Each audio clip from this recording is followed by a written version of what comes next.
This is the way I heard it from my father, who heard it from his mother, who heard it from her mother, the great looming Rosalie Bracco, queen of the Braccos on several continents. They had been at sea for weeks, or was it months? Between them and the waves, only a thin wood skin, and they remembered rocking only ever. I don't want to pretend I know. I don't know. I have only broad strokes. Rosalie and Gioacchino, newly married, spent their honeymoon rocking in the hull of a boat. I imagine they sang. I imagine they laughed. I imagine they found ways to hold each other.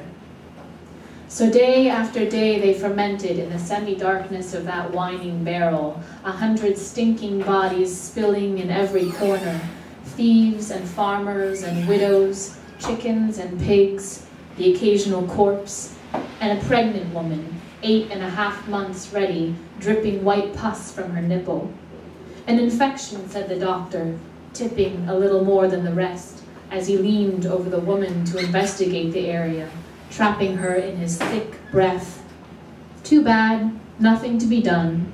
So pretty, so young. Call the priest. But Rosalie came instead, pushed him aside with her strong, broad hands, and held the woman in her gentle hands as she covered the angry red breast with cooked rice, and hummed low some song old as dirt, some song I am dying to know, that my blood must know if I could be still enough to hear it, or brave enough to sing it.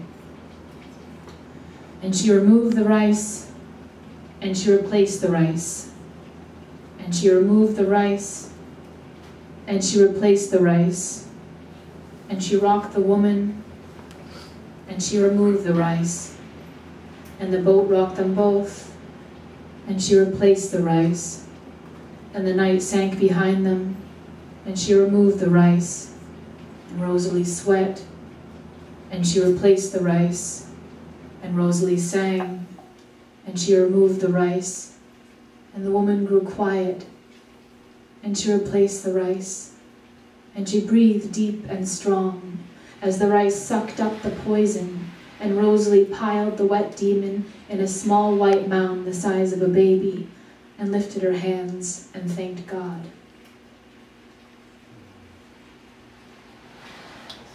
Rosalie, how can I possibly begin?